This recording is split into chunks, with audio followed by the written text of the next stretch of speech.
Abichu Abamala. Abichu Abamala. Abichu Abamala. Voting biya kana inni. Abichu ga. Voting biya kana inni. Abichu ga. Jollen jimma abichu jallatu. Abichu wajin funduri keenya. Ana walla akkam jirtu har'ammoo mootiin Itoophiyaa Abichu Abamala guyyaa har'a bakka dhaloota Jimmaa Abbaa Jifaar dhufaan kophaa isaa innis muummichi ministeera biyya Xaaliyaanii Joorjiyaa Meeloonii fide gara Jimmaa Abbaa Jifaar dhufaan inus isaaniin simachuuf eegaa jirra. Sun biyya xiyyaaraatti deeqaa muraasa boodanii dhufu yeroo dhufan haala jiru waliin isin daawwachiisa.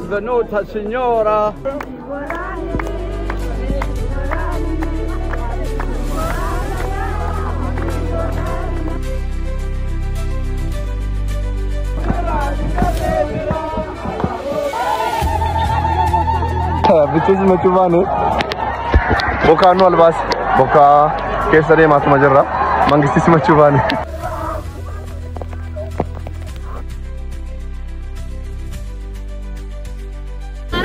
Ummanni kun ummanni sin asirratti agartan kuni simannaa Abichuutiif as jira.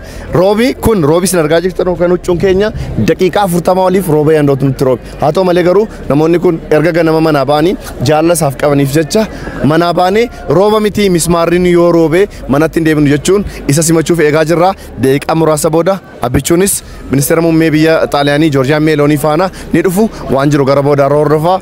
Kaameraamaaniin Maaster Sharafuddin galatooma alfaadha. Maalifin daltan bokaa keessa. Amani dhufuutiin daltanu. Isa beektu. Amani dhufuutiin Abichu jedhame. Bokaan kun roobeera. Ati akkasitti torteetta giraasmaa jigaroo abbaa girnoof maaliifin galtu maal gochuu bakka kana dhufteet? Akkamitti galtu dhufaa jiru Abichuudha. Akkamitti galtu miti yoo ibiddi roobe hin galtu asi. Giimii yoo roobe. Yoo mismaariin diimaan samaayidha roobe. Bokaa miti. Abbaa Jifaar kan dhufaa jiru maal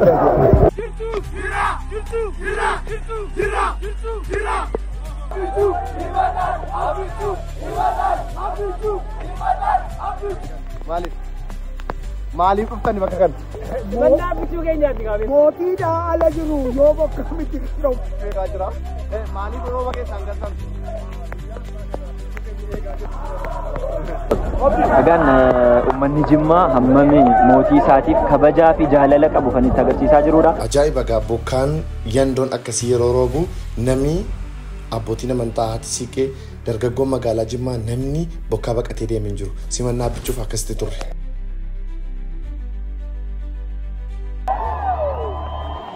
Limsa! Limsa!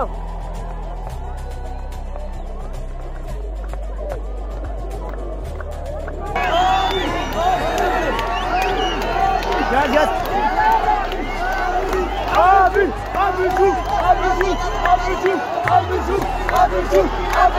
Abichu! Abichu!